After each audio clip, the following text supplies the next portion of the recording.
asap menyelimuti kota Makassar. Sekarang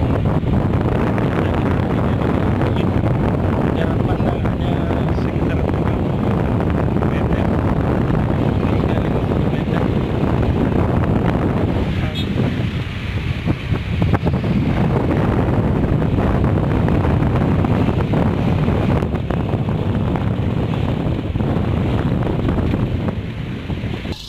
Sebaiknya berkendara di kota Makassar menggunakan masker.